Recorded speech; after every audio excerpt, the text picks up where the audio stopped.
आप देख रहे हैं आर्यन न्यूज। इस वक्त की तमाम अहम खबरों के साथ मैं हूं राहुल। बुलेटिन की शुरुआत सबसे पहले हेडलाइंस। महिला दिवस पर नरेंद्र मोदी ने की चाय चौपाल। देश भर में 1500 जगहों पर महिलाओं को किया संबोधित। आधी आबादी के सवालों का दिया जवाब।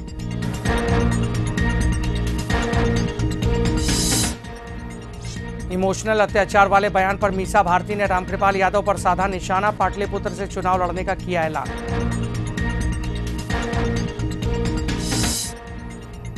जेडीयू से निलंबित विधायक छिदी पासवान बीजेपी में शामिल। विधान परिषद के पूर्व उपसभापति वीरेंद्र कुमार चौधरी सहित कई नेताओं ने थामा कमल। हजारीबाग में तिलेश्वर साहू की हत्या के विरोध में रविवार को आजसू का झारखंड बंद। पीएलएफआई ने ली हत्या की जिम्मेदारी। एक अपराधी गिरफ्तार, 2 फरार।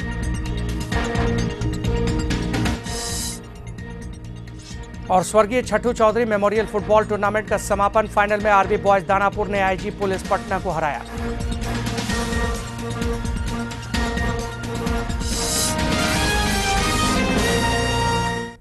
बुलेटिन की शुरुआत सियासत की खबरों के साथ। पाटलिपुत्र सीट से टिकट नहीं मिलने से बागी हुए आरजेडी नेता रामकृपाल यादव ने शनिवार को पार्टी के सभी पदों से इस्तीफा दे दिया।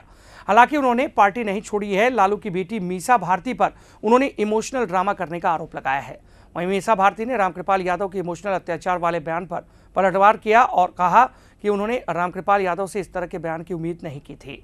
उन्होंने ये भी कहा कि अब वो पाटलिपुत्र लोकसभा सीट से ही चुनाव लड़ेंगी।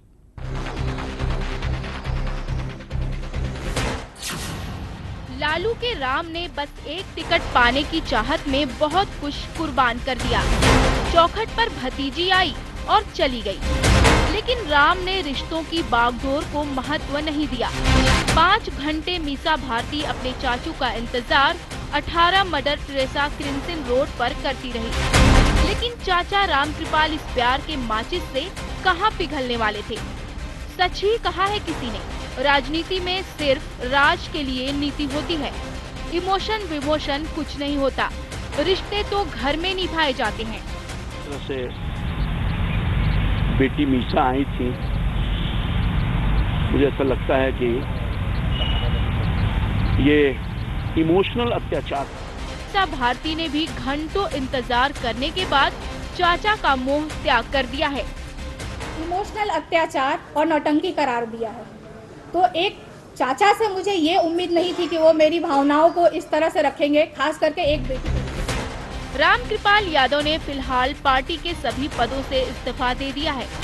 आगे क्या करेंगे ये अभी साफ नहीं है, क्योंकि मीसा भारती ने शनिवार को साफ कह दिया है कि वो पाटलिपुत्र सीट नहीं छोड़ेंगी। आगे रामकृपाल के पास 2 रास्ते हैं, एक जेडीयू में जाने का, दूसरा बीजेपी में जाने का। दोनों ही दल रामकृपाल को अपने त्रिपाल के नीचे लाने में लगे हैं। आर्यन न्यूज के लिए रोहित कुमार और दिवांशु की रिपोर्ट। इधर कैमूर ने चांद में शनिवार को लालू प्रसाद ने एक जनसभा को संबोधित किया। लालू प्रसाद ने रामकृपाल यादव की नाराजगी को बेवजह बताया और कहा कि पाटलिपुत्र सीट उनकी थी और इसे मीसा भारती को टिकट दे दिया। उन्होंने ये भी कहा कि पार्टी रोज रोज उम्मीदवार नहीं बदलती। मैं बात करूं, पार्टी का पदाधिकारी। उधर सुशील मोदी ने कहा कि बीजेपी के आला नेता रामकृपाल यादव के संपर्क में हैं।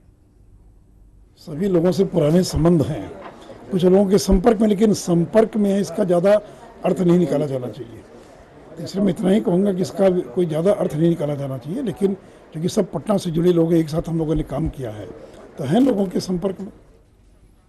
वहीं जेडीयू के निलंबित विधायक छिदी पासवान ने बीजेपी का दामन थाम लिया है। उनके अलावा विधान परिषद के पूर्व उपसभापति और जेडीयू उपाध्यक्ष वीरेंद्र कुमार चौधरी, जेडीयू के प्रदेश महासचिव अशोक गुप्ता, जेडीयू दलित प्रकोष्ठ के नेता देवलाल पासवान ने भी शनिवार को बीजेपी की सदस्यता ग्रहण की।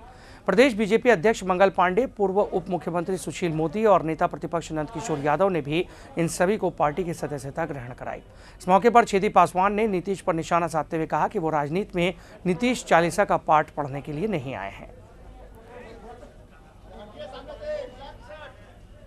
बहुत चीज करने के लिए आया आदमी, नीतीश चालीसा पढ़ने के लिए हम आए हैं। बदले चुनाव न जीते प्रधानमंत्री बने, मुख्यमंत्री के बाद प्रधानमंत्री बनने का सपना देख रहे हैं। जेएमएम अपनी टूट से परेशान है। कामेश्वर बैठा और हेमलाल मुर्मू जैसे बड़े नेताओं की बगावत के चलते पार्टी को लोकसभा चुनाव में मुश्किलों का सामना करना पड़ सकता है। वहीं हेमंत सोरेन सरकार के अस्तित्व पर भी खतरा मंडरा रहा है। झारखंड सरकार पर खतरे के बादल मंडराते दिखाई दे रहे हैं। ऐसी हालत दिखाई दे रही है लगातार बड़े नेताओं की बगावत की वजह से। सांसद कामेश्वर बैठा ने पार्टी का साथ छोड़ दिया और बीजेपी के टिकट पर पलामू से चुनाव की तैयारी है। बैठा ने जेएमएम पर सत्ता की हिमायती होने का आरोप लगाया। कोई भी समय ही सुटेबल होता है और उनसे मैं सवाल पूछा है, पूछने के बाद में आज लोगों को बता भी रहे हैं, लोग पूछ भी रहे हैं कि जेएमएम क्यों छोड़े हैं। मैंने आपको स्पष्ट शब्दों में 2-3 बात बता देना चाहता हूं। जेएमएम जो है आज कहीं न कहीं सत्ता का, कुर्सी का हेमंत है, अपने सबसे बड़ा महत्वपूर्ण समझते हैं। वरिष्ठ नेता और विधायक हेमलाल मुर्मू भी पार्टी से इन दिनों नाराज चल रहे हैं। हेमंत पर मनमर्जी का आरोप लगाते हुए उन्होंने कहा कि पार्टी में लोकतंत्र नहीं बचा है। पार्टी चलाने का जो तौर तरीका है उसका एक सूत्र है सामूहिक निर्णय, व्यक्तिगत जिम्मेवारी और सामूहिक चक्र। इधर जेएमएम के महासचिव का मानना है कि पार्टी शर्तों पर नहीं चलती। कामेश्वर बैठा के कार्यकाल से पार्टी भी संतुष्ट नहीं थी। कामेश्वर बैठा जी के बारे में मैं कह दूं कि कामेश्वर बैठा जी को हम लोगों ने बहुत विपरीत परिस्थिति में उनको उम्मीदवार बना के उनको सांसद बनवाया। 3 वर्षों से हमारा गढ़वा जिला कमेटी और हमारा पलामू जिला कमेटी का बहुत शिकायत था और उसी के एवज में हम लोगों ने उनको साफ कह दिया कि आपको हम लोग रिपीट नहीं कर सकते, आपका कार्यकाल अच्छा नहीं रहा। इन दिनों जेएमएम से बगावत की बयार बहती दिखाई दे रही है। विधायक पौलुस सुरीन भी पार्टी से नाराज चल रहे हैं और उन्होंने खुलकर अपनी आवाज बुलंद भी की है। ऐसे में लोकसभा चुनाव में पार्टी और राज्य सरकार की मुश्किलें बढ़ती दिखाई दे रही हैं। निलय सिंह, आर्यन न्यूज, रांची। इधर लोकसभा चुनाव को लेकर जेएमएम ने अपनी रणनीति का खुलासा कर दिया है। जेएमएम झारखंड की 4 लोकसभा सीटों के अलावा पश्चिम बंगाल, बिहार, ओडिशा और असम में चुनावी मैदान में अपने उम्मीदवार उतारेगा। जेएमएम झारखंड में राजमहल, दुमका, जमशेदपुर और गिरिडीह से अपने उम्मीदवार उतारेगा। पार्टी सुप्रीमो शिबू सोरेन 11 मार्च को उम्मीदवारों के नाम का ऐलान करेंगे।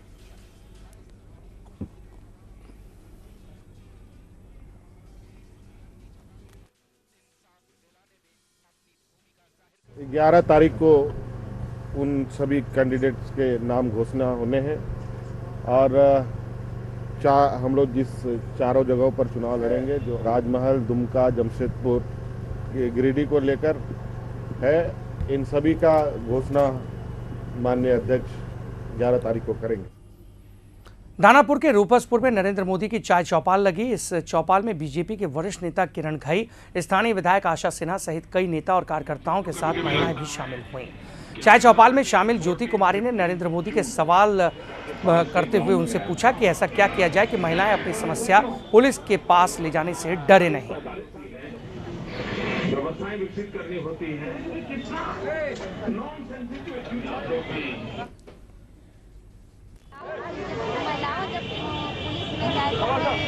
महिला ही बात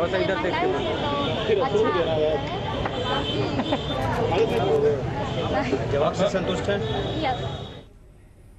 मुख्यमंत्री नीतीश कुमार ने मुजफ्फरपुर के संकल्प सभा में बीजेपी नेता नरेंद्र मोदी पर जमकर कटाक्ष मढ़ा। उन्होंने कहा कि 3 मार्च की रैली में नरेंद्र मोदी ने बिजली के मुद्दे पर बिहार का अपमान किया और सरकार में 7 साल तक साथ रहे लोग अपमान पर ताली बजाते रहे। नीतीश ने लोगों से कहा कि वे किसी की बातों से गुमराह नहीं हों और जेडीयू प्रत्याशी की जीत के लिए काम करें, क्योंकि अगर जेडीयू मजबूत रहेगा तभी केंद्र बिहार की मांगें पूरी करेगा। दूसरी ओर विपक्ष ने इस सभा में कम भीड़ जुटने पर सवाल उठाया है और कहा कि अब नीतीश कुमार का जनाधार कम हो रहा है। हजारीबाग के बरही में आजसू नेता तिलेश्वर साहू की गोली मारकर हत्या कर दी गई। अपराधियों ने उन्हें उस वक्त गोली मारी जब वो महिला सशक्तिकरण के कार्यक्रम में हिस्सा लेकर मंच से उतर रहे थे। इसके बाद लोगों ने भाग रहे एक अपराधी को धर दबोचा और उसकी जमकर पिटाई कर दी। बाद में आरोपी सूरज कुमार को पुलिस के हवाले कर दिया गया। बता दें कि तिलेश्वर साहू काफी दिनों से नक्सलियों के निशाने पर थे। पीएलएफआई ने इस हत्या की जिम्मेदारी ली है। साहू की हत्या के बाद उनके समर्थकों का गुस्सा फूट पड़ा और उन्होंने बरही चौक को जाम कर दिया।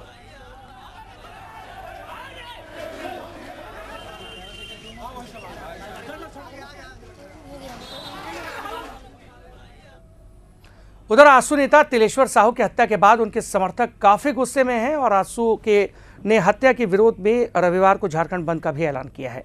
साथ ही आसू ने आम लोगों से बंद में सहयोग करने की अपील की।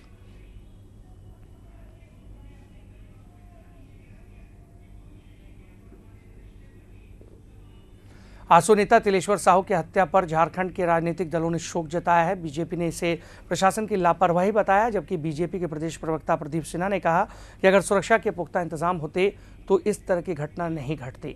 वहीं जेवीएम ने इस घटना को दुर्भाग्यपूर्ण बताते हुए घटना के लिए प्रशासन की लापरवाही को सीधे तौर पर जिम्मेवार ठहराया है। इस तरह की घटनाएं सुनकर दुख होता है। ये सरकार के निकम्मापन का प्रमाण है।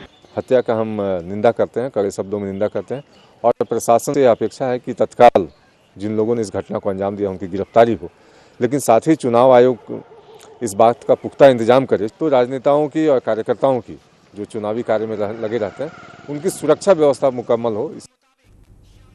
बीजेपी की ओर से बिहार विधान परिषद के 3 उम्मीदवारों ने अपना पर्चा भरा। संजय मयूख, सूरज नंदन मेहता और कृष्णा सिंह ने शनिवार को पर्चा भरा। इस मौके पर प्रदेश बीजेपी अध्यक्ष मंगल पांडे, बिहार विधान परिषद के नेता प्रतिपक्ष सुशील मोदी और बिहार विधानसभा में विपक्ष के नेता नंदकिशोर यादव भी मौजूद थे।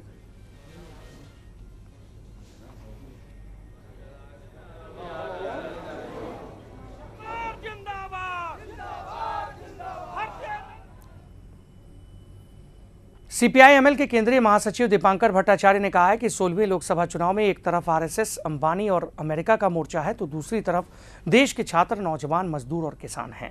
उन्होंने कहा कि लोकतंत्र में जनादेश को हड़पने की साजिश रची जा रही है।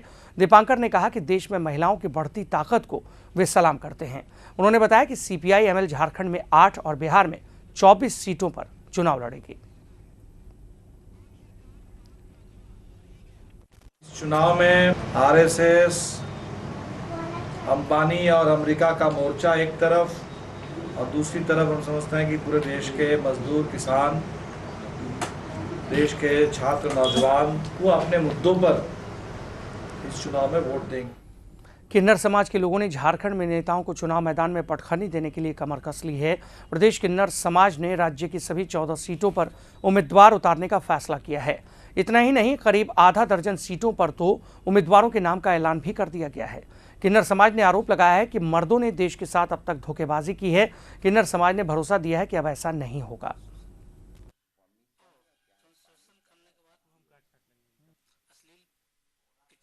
कांग्रेस तो सबको के लेके चला, मोतीलाल नेहरू से चला, जवाहरलाल से चला, तो राजीव गांधी से चला, इंदिरा गांधी से चला। अब उसी का एक ठे अनार के दाना में एक ठे हीरा है, तो हीरा को उठने दीजिए, मंत्री बनाइए राजू इनको, राहुल जी के।